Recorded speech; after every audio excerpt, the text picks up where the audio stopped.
We hear the headlines, the funding rounds, the valuations, the exits. That's the story the market tells. But here, we go beyond the pitch decks and straight to the engine room. This is the Startup DNA Podcast, where we explore the human side of the startup journey.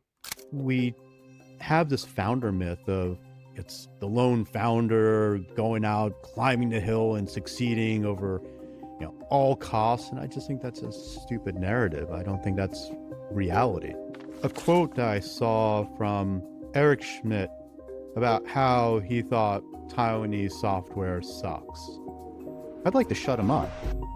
Piccolage launched and hit 400,000 downloads in the first month. From the outside, it looks like instant success. But here's what you don't see. The business models that didn't work, the years in the wilderness, and the choice between chasing another round or daring to become self-sustaining. Piccolage chose independence. They became profitable on their own terms. More than 10 years later, they still operate with a startup mindset.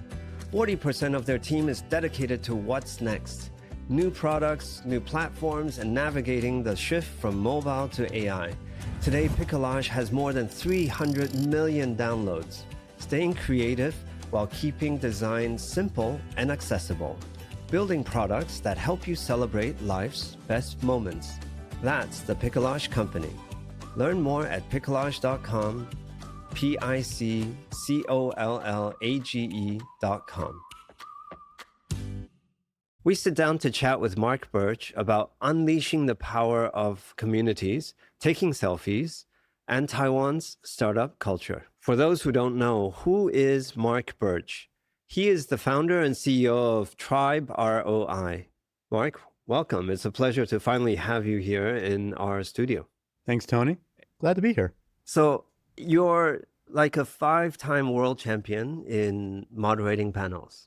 6, actually. 6-time world champion in moderating startup panels. You're also the GOAT of taking selfies, the greatest of all time, at least in Taiwan, maybe in Asia. There's some pretty good masters here across Asia. I'm pretty sure in Taiwan as well. But yeah, I've taken a few selfies. I think the context is that I don't really have this incredible desire to take selfies, but it was something that was useful in my role at AWS. I was the global startup advocate for a number of years. Essentially, you can think of it as chief evangelist. So I would speak at events, create content for startup founders, be involved in different startup ecosystems and communities, mentor, advise, all of the purposes of expressing how AWS supports startups. But along the way, I realized, I go to all these events and I meet so many people. And I thought this would be a good way of humanizing what we do at AWS. On a practical level, taking selfies actually helps me to remember all the people I meet. So I can then send them a picture via LinkedIn or WhatsApp or Line, wherever I am in the world. And it's just a nice reminder of kind of who I've met, where I've been. And it helps to tell the story. What you're building now, TribeROI, how does this connect to what you have been doing? I think if I looked back at my career many years ago, you can't really see the dots, but in hindsight, I could see that there was a theme that tied a lot of my work together, particularly over the past 20 years. And that really goes back to my days with my first startup, a lot of struggles I faced, not really having other people or groups or essentially communities to connect with. And I realized I really hamstrung myself because I put a lot of stress and a lot of this ownership upon myself. And after my first startup, I realized, okay, I could change this. And I can get to know people. I could connect and maybe share some of the things I experienced. I started writing every day on this thing called Tumblr, if anyone actually even remembers Tumblr anymore. Back then, it was like the hot new thing. It was blogging, but without all of the overhead, but it was a really quick way to get things out. I was inspired by Fred Wilson, who was a VC in New York City with Union Square Ventures. He was writing just his candid thoughts every day. And I said, well, I'm a founder. I have some stories. I have things I could share. And so I did the same thing, built a fairly large network quickly. It propelled me into different startups that were starting to scale, gave me some opportunities to invest in some startups, allowed me to work with some of these startups that were in the ecosystem, particularly because I had a lot of experience in business development, sales, but I was also a software engineer. And that culminated into working at places like Stack Overflow to help build out a new business unit. That helped me to write my book, Community in a Box. I launched my own communities because I saw a lot of struggles that startup founders were facing around how to sell to businesses, and that took off. And then I worked in a role at AWS. It was all about community. So in a sense, TribeROI, looking back, yeah, it makes sense that I'm doing this now, but it was all built upon small bits of insights along the way. I think in the US, we have this perspective of, oh, just startups are easy. And they're not easy, but it seems like everyone is doing a startup or wants to do a startup, particularly if you're in places like the Bay Area. And even New York, which was not a tech capital at all. If anything, Boston was the place where you did tech stuff. And then as I was doing my startup in New York City, like a lot of things changed. And it just blossomed into this incredibly rich and vibrant and dynamic startup ecosystem. But what I started to see is all these different places where maybe they didn't have the benefits, they didn't have the legacy, that, there wasn't necessarily the depth of talent or experience, but they were still places where people that were building and want to build something were still making it happen. I looked around and said, wow, like you can be a startup founder. You could be in Nigeria. You could be in Saudi Arabia. You can be in Vietnam. You can be in Argentina. And you can create something out of nothing and have a massive amount of impact in the world and on people's lives. And so for me, it's not really about the place so much, but about what you can bring of your own talents and what you can leverage from the capabilities and the natural advantages of different places. Like, for example, we're here in Taipei. In Taiwan, I think there's some incredible advantages of being in a place that is very well developed, has a very stable economy and democracy, where it's a very pleasant place to be, except the weather. The weather could actually use some improvement. It's an incredible place that has developed a huge industry around semiconductors, around high-end manufacturing, high-tech hardware, medical device. And I think there's an opportunity to build great software here. 3 years ago, before you moved to Taiwan, you were looking at the map and you were also traveling.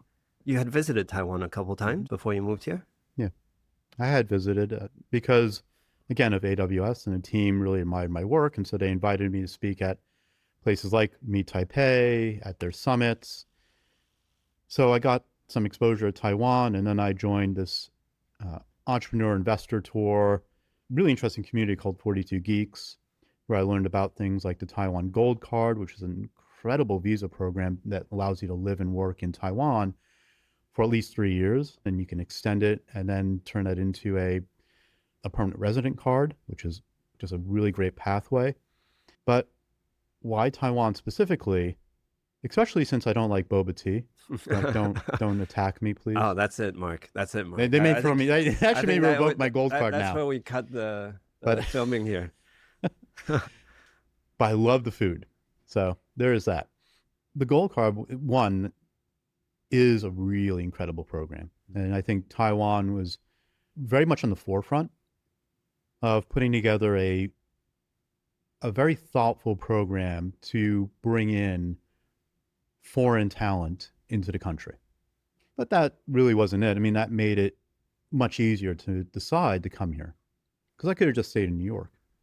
But a couple of things were on my mind. One was, if I build in New York or San Francisco, yes, it's easy, comfortable. I'm in the US, I'm a US citizen, but I'm also competing against a lot of other people building startups, trying to find talent, trying to pay for or trying to figure out how to get the capital to pay for that talent.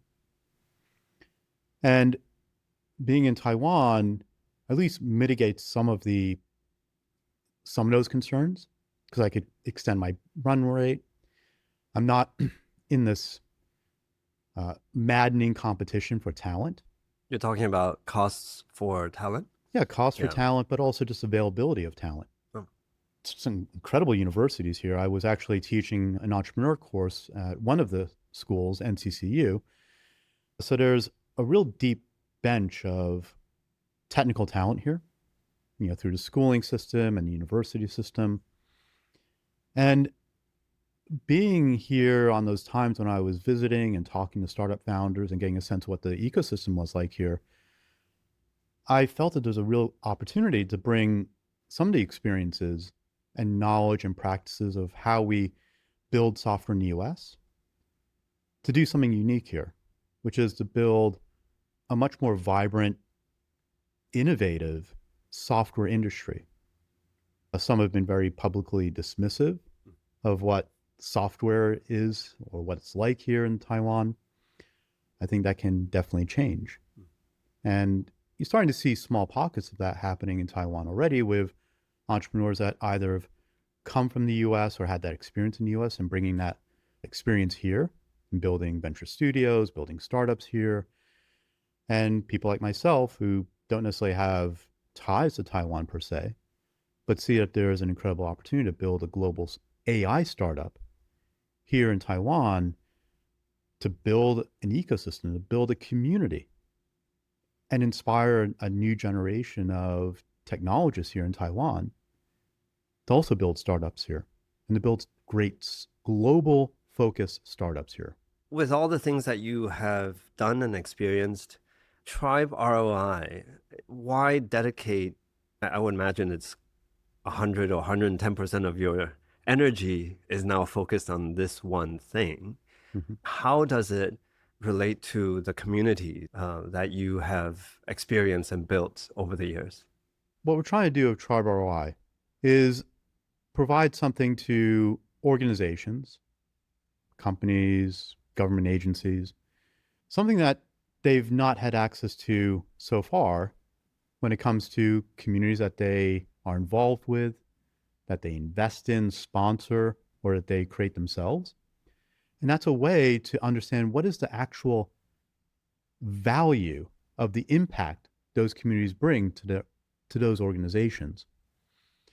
And the reason that they don't do this like they would with any other type of function like sales or marketing or product is because there's not been a really great way of measuring the programs, the activities, the engagement within communities, and connecting that to business outcomes. What does that look like? How do you build that bridge between what happens in the community and what it means to the bottom line and the financials of an organization? And you may say, well, everyone understands that community is valuable. But when you're a budget holder, when you're making these decisions around what to invest in and what not to invest in, community seems to get a pass because it just has, because there haven't been those specific goals that you would have if you were in a sales organization or an engineering organization. And so that means that community can be a nice to have. Maybe it's not even necessary because now in a potential global recession, there's going to have to be things that you cut. And I think that's really sad testimony to how much value community is delivering. I mean, if you look just at the world of open source software, there was a paper that was published a few years back that said the total estimated value that open source software has brought to the world is $9.9 trillion. I mean, that's mind blowing. That's just open source software. There's this massive economic impact. And I realized in my day to day, we didn't do any of the work to connect my own work, my team's work, the work of developer relations, or wherever community may exist in an organization, whether it's a tech company, whether it's consumer goods, whether it's food and beverage, there's a community there. And I think it's even more of an imperative now because as we look into where social media is and where the state of AI is, we're going to have real questions about what's genuine, what's trustworthy, what's human. I believe community is that future leg, which companies will be able to build upon the trust and relationships that they have with customers in ways that marketing and sales won't. And so TribeROI is kind of my culmination of a lot of these experiences, going back to my own communities, working at Stack Overflow, implementing companies inside organizations to share knowledge, and even AWS, where we spent untold tens of millions of dollars per year on various different community related activities and sponsorships to bring the light of data that organizations can now see. Is their community engagement healthy? Can you use improvement? How can we improve it? And then through that knowledge, connecting it to business outcomes. It could be revenue generation, it could be brand awareness, retention, innovation, wherever it is, community is probably having a pretty significant impact. And now we have the metrics to show that.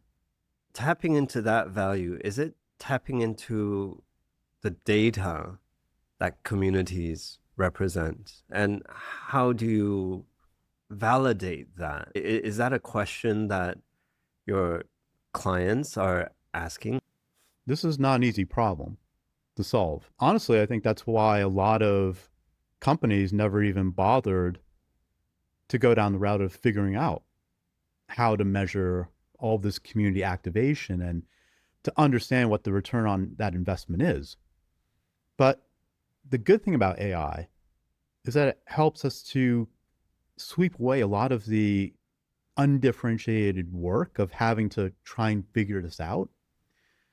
And we've built our product leveraging an agentic AI architecture that enables us to go out to various different data sources, pull in the data, to analyze it against our golden set of data, to look at our taxonomy of different metrics, to start to take the signal, draw it out from the noise of the data, and to give very specific insights, recommendations, and ways of viewing those metrics all the way down to business outcomes. And that's exactly the value of what AI brings, is that it can now help us to see that data in ways that were a lot more difficult or opaque before. And that's what gets me excited about building TribeROI, is because now we can give that power to anyone that's building a community and just pointing it at data sources and allowing AI to, and as well as a lot of the experience I've had over the years, building that into the software so that now you know the exact things you can do to increase the value of your community, to make it more valuable for the members of that community, to know ways of specifically improving engagement to drive specific business outcomes. The one thing I want to preface in all this is that we're still fairly early in the journey. And so as we collect more and more data, we start to understand a little bit more about what we're building and how we can deliver value back to our customers. A lot of what we're building in the TribeROI and our agent is a lot of the experience I've built upon 15 years of community building and all the things I've seen, all the ways that I tried to pull data manually to figure out how I could justify my own business impact as a contributor to organizations. And so we have a starting point. We have some early validation. I think over time, we're going to start to see what some of those signals are across different industries, across different use cases, and be a lot more specific. And also, what I think gets me incredibly excited is that we can then start to benchmark what a lot of people are doing around communities. But ultimately, it comes down to data and understanding data, large data sets, and combing through that to see where those, proverbial needle in the haystacks, that when you start to put them together, gives you an incredible depth of insight. A little more about you. You seem like the ultimate people person. Have you always been a people person, or have you grown into that? I generally tried to keep to myself growing up. But yeah, I have this persona. And I think it's just something that had developed because of just necessity. And then it became a lot more natural. But when I launched my first startup, I didn't have a large network. I didn't go out to events or parties. I thought networking was just a bunch of BS. Honestly, I just thought, wow, you're wasting time going to cocktail parties when you could be building stuff and selling. Like, that's really what I thought of the world of entrepreneurship. You either build or you sell. Anything else is just kind of a waste of time. And I've obviously changed a lot of my perspectives. I think it took time for me to feel comfortable in being a lot more open and being in social situations. I also want to tell people, like, if you're an entrepreneur, you don't have to always be out there. It really depends upon what your comfort level is. And there's not this need to be the extrovert or to publicly share everything on Twitter or LinkedIn, or, I mean, there's many paths to success. And I do truly believe that building a really great solution for customers is ultimately the best way to be successful. But I also don't think we build anything in this universe by ourselves. We build it with people. And that was the missing link that I didn't understand in my first startup, was I could have relied upon people. And I wasn't thinking about co-founders or employees, but just partners, just people in the ecosystem that I could reach out to and say, hey, do you know such and such investor or such and such developer? Or we have this founder myth of it's the lone founder going out, climbing the hill and succeeding over, all costs. And I just think that's a stupid narrative. I don't think that's reality. But again, like the Silicon Valley perspective of what it means to be a founder, it's a lot of myth making. I think the reality is that it's really freaking hard.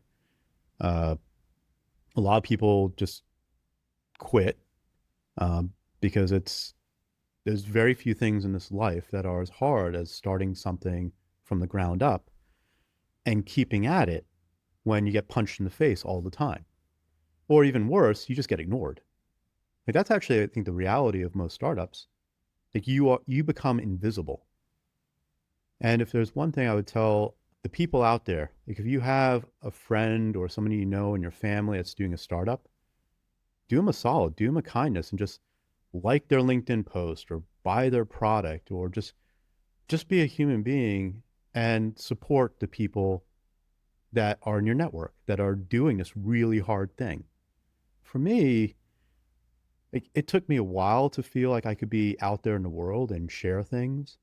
And now I've kind of gotten used to it. And so for me, it's just part of this, I hate this word, but personal brand. But I know that using that is a benefit because it can help in many different regards. Your first startup, around when was A that? disaster. That was about end of 2007, 2008. What gave you the drive to want to do it again, to just jump back in? Oh, pure stupidity. I'm an idiot. This is not something I just kind of jumped into. I think there's this impression that entrepreneurs are reckless, or they take the boats, they go out to sea, they find the new land, and they burn all the boats. Like, no, that's dumb. You assess risk. Good entrepreneurs understand the risks that they take. And maybe they take a bit more risk than the average person. But you make those decisions and you figure out ways of following through to either find, yes, you have success, or no, this is not the right path. And then you just pivot. I operate as if I see an opportunity, I take it. And that could be a job. It could be building out that enterprise sales forum, which is kind of my first foray into building a wide scale community that had global chapters. Did I see that going in? No, but it seemed like it would be a good opportunity to help a lot of people struggling in B2B sales, because it's really freaking challenging to sell anything. It took wings. It just, it just exploded in ways I didn't expect, but I just followed through on it. And so for the past 2+ years, I've been thinking about this concept of community, and I've been so involved in it, and I wrote a book on it. I knew that there was something there, but what was the idea? And it started to dawn on me that the idea was this idea that we use community as a growth mechanism, but we don't know how much growth we're actually expecting out of it. And it seemed maddening to me that big companies would talk about community-led growth and use it as a sales tactic. Piccolage launched and hit 400,000 downloads in the first month. From the outside, it looks like instant success. But here's what you don't see: the business models that didn't work, the years in the wilderness, and the choice between chasing another round or daring to become self-sustaining. Piccolage chose independence. They became profitable on their own terms. More than 10 years later, they still operate with a startup mindset. 40% of their team is dedicated to what's next: new products, new platforms, and navigating the shift from mobile to AI. Today, Piccolage has more than 300 million downloads, staying creative while keeping design simple and accessible, building products that help you celebrate life's best moments. That's the Piccolage Company. Learn more at piccolage.com, PICCOLLAGE.com. What's harder, being a founder or an author? Because you're starting with a blank slate for both. I think writing a book is actually not that difficult. I think really? Writing a book that anyone would actually want to read, that's difficult. I don't know what the numbers were. I mean, they were absurd when I looked at it, but the number of books that are produced every year where there's not even 100 sold it's like 99%. I mean, it's insane. So people write, but a lot of it's just not very good. Launching a business and having that be successful, I think, is even more daunting. Generally speaking, 90% of startups fail. Who knows if that number is actually accurate? I mean, I think if you look at VC-led startups, the numbers are even like more miserable. But the fact is that I saw that this thing that we call community, no one is looking at it in the way that I view it, which is an incredible force multiplier for humanity and for any organization that wants to take community seriously as a mechanism for anything that they do, to drive sales, to find talent, to accelerate innovation. Community is a lever to do all of that. And so I looked at it as the opportunities now, and I'd be dumb not to even try it. What's your 3 to 5 year vision for TribeROI? What kind of companies or what kind of industries would be using your services? Right now, the focus is on tech companies, larger scale-ups or public tech companies, mostly focus on marketing departments, but also could be product departments as well, depending on where most of the community activity resides, because sometimes that budget gets fragmented out to or distributed out to different groups. But downstream, I think we are in many different industries. I could see us helping out government agencies. I'm already talking to some now because what are they doing? They're trying to develop economic impact and bring entrepreneurship, business, and investors to their nation and leveraging their diaspora and a global community to bring those opportunities to their home country. I think consumer goods, food and beverage, anything that's sports related or entertainment related has a lot of opportunities for community. I think it's really endless. But you have to start somewhere. And so I'm starting where I'm most familiar and where I know that the problem definitely exists. What sort of quirks have you come across in starting a business here in Taiwan? The really interesting things that you start to dig in is just the culture of work, how people collaborate, what does it mean to innovate? And I will say, I think some of those things are more suppressed here in Taiwan than the US. Not that there's not innovation, but it's a very different type of innovation. The innovation I see here is about making something that's really good to the nth degree excellent. You take a chip, computer chip, and you just keep on designing and getting smaller and smaller and smaller and faster and faster and faster. And that's the type of innovation, that iterative innovation improvement that Taiwan excels at. But the really just kind of out there crazy idea, let's throw all of the ideas out and let's start completely fresh on a crazy path. That's not really what you see here, as opposed to Silicon Valley. I think part of it is, there's just this nature of hierarchical organizations, and that hierarchy kind of drives how people operate, and the willingness to, and frankly, to agency for people that may not have the seniority to want to come up with crazy ideas. I think sometimes that innate curiosity, I think, is such a valuable and powerful trait in any entrepreneur, doesn't get used as much here. Kind of gets suppressed through the education system and the rigor, which again creates a great outcome if you're doing iterative innovation, but doesn't really work as well for groundbreaking innovation. Also, to that extent, software, because software is nowhere near as precise as the silicon that you place on a chip. Honestly speaking, I think there's a lot of changes. I'm excited about the younger generation who are seeing that there's these things called startups and they can succeed here. And so I don't worry about what people that are already in their career in their 30s, 40s, or 50s think. I'm more concerned with who are the people in college now or going into college? What do they believe?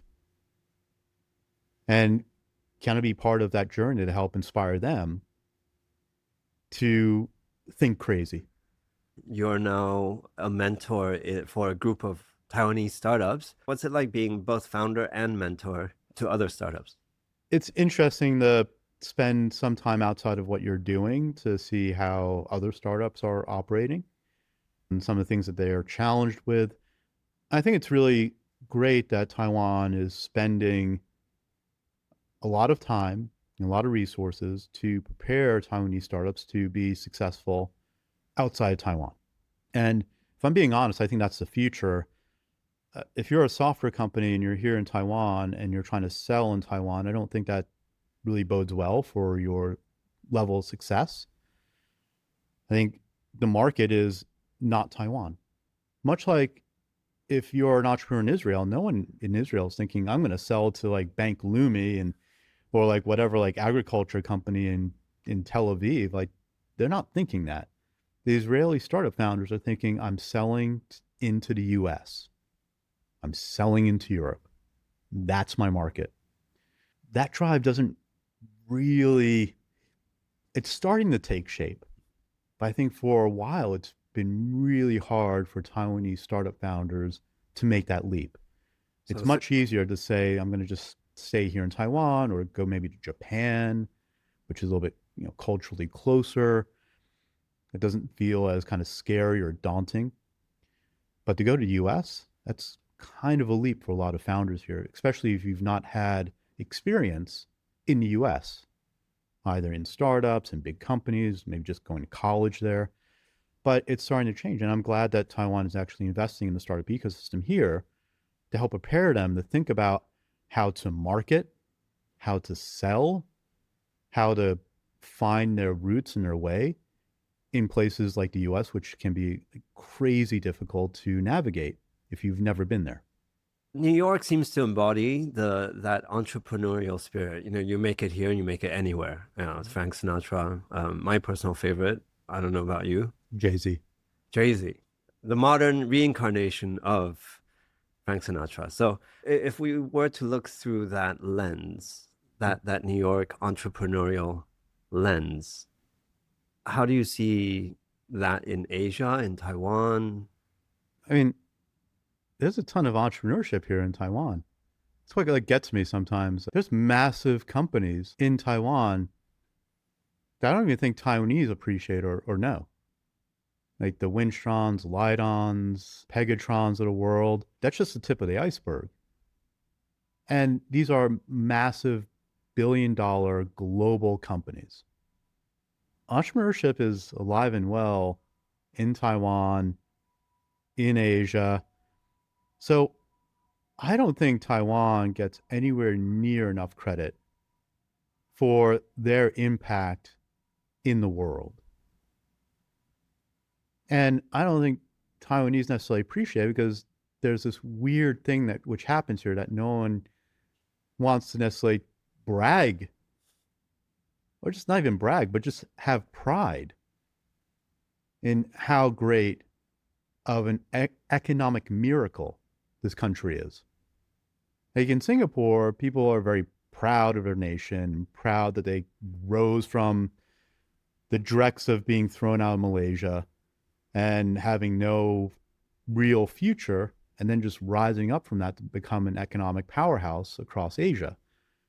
Taiwanese, something in the culture, they don't celebrate it as much. They'll celebrate baseball wins or national pride when it's National Day here, but I think people need to appreciate that there's a lot of people building businesses here, and that Taiwanese are smart, driven, make things happen, whether it's the small mom and pop dumpling shop or some global tech company and anything in between. Like there's a ton of manufacturing companies are here, automotive, there's agriculture, there's so much. It's such a rich and dynamic business culture. So I think we should celebrate that more. I think there really does need to be more entrepreneurship education now on how to not just do the same type of business models, but to be a bit more experimental, to try some of the crazy ideas, to break out of that mold and try new things. And I think that's definitely possible here because we see that the DNA exists. And we know that there's money here. We know that there's people building things from the ground up. I'd also say maybe another thing that would be nice to see, though, is a lot more active investment by the people who have made it and been successful here in Taiwan into a new generation. That to me is missing. There is this opportunity in not just the ecosystem, but in the market as a whole. If we look at the wave of chip and hardware tech companies that came about 30, 40 years ago, and much of that was state-driven. So now I think it's more of an organic push. And I think people like yourselves also bringing that mindset and experience from overseas, that's a good sign. And the one other thing I'll point out is that a really exciting opportunity I see, here in Taiwan is that we could build incredible tech ecosystem and community here. And that's something that I'm starting to launch with the Taiwan AI startups community. And I think that's going to have, again, this organic buildup of entrepreneurial activity, startup activation, and starting to coalesce and bring people out of the woodwork, whether you are local Taiwanese, whether you're an immigrant founder, whatever your background, maybe you're a college student, that we can all come together, share ideas, collaborate, and hopefully from that mixing of people and from diverse experiences, we could create even more startups and more visibility about what's happening on the ground here in Taiwan around things like artificial intelligence. So I'm excited about that. I think there's a lot of things that are happening are very positive, but I will go back to my point previously. There does need to be some more capital injected back into that ecosystem. Before, to your point, there's a lot of government help. Now it's time for the first wave of entrepreneurs that made it, the millionaires and billionaires that live here and reside here and make their home Taiwan, to think, how can we bring it or pay it forward to the next generation of entrepreneurs? Run it back and pay it forward. Exactly. I'm going to ask 5 quick questions. A founder you admire most? Honestly, I don't know. I admire founders that are just innately curious, because again, the curiosity to me just speaks volumes for your awareness and your ability to just want to dive in deep. But I think over time, I think I've found that founders that have failed a few times to be a lot more grounded and to have, I think, the wherewithal to be successful. And so to me, it's not necessarily like, this entrepreneur or that person. To me, it's just a group of people that have been doing it day in, day out, because they are innately curious. They love to build, and they love to solve problems. Let's say it's late at night, you've been working through the evening. What do you obsess about? Soup dumplings. Soup dumplings. Enough At 12 said. a.m. That's it. Nice. How many? As many as I can, but trying to actually lose weight, so I may not be eating as many in the future. But I love food. That's really my thing, my go-to. If you were not doing what you're doing now, founder and CEO of TribeROI, what would you be doing? Writing a second book, or Maybe like heavy metal, like guitarist or singer. Do you play guitar? Death metal, What's your greatest fear? Because obviously you're not afraid of disasters, natural or startup. So many disasters. Being complacent, I think, just being average. I'm compelled to push, the prod, the try, and I'm okay if something doesn't work out. But to just do average work, to have average outcomes, I think kind of sucks, because if you're going to put your life, your time, your resource into anything, just give it your all. Make it worthwhile. The ultimate dream. Maybe it's related to TribeROI, maybe not. What's the ultimate dream, and how close are you to it? Go back to what was this inkling of an idea I had before coming to Taiwan, which was a quote that I saw from Eric Schmidt that got widely played here about how he thought Taiwanese software sucks. I'd like to shut him up. I think it'd be great in 10 years from now to say we have the most amazing AI startup ecosystem. And I'm not insane enough to think that Taiwan will be Silicon Valley. Silicon Valley, it's its own unique beast, much like Taiwan in semiconductors, but that we could be a credible nation that has amazing startups, and that you can look on the New York Stock Exchange or the London Stock Exchange or NASDAQ or any of these global markets, and you can actually now point to great Taiwanese startup companies and software companies that are changing the world. I think that would be freaking amazing, because I think I'm a bit tired of the arrogance that comes out of Silicon Valley. Like they're the only ones in the world that could innovate. And honestly, it's not true. Well, you've certainly made Taiwan your own community, and Taiwan has welcomed you with open arms. I'm sure you've had the effect on communities around the world. So thanks again so much, Mark.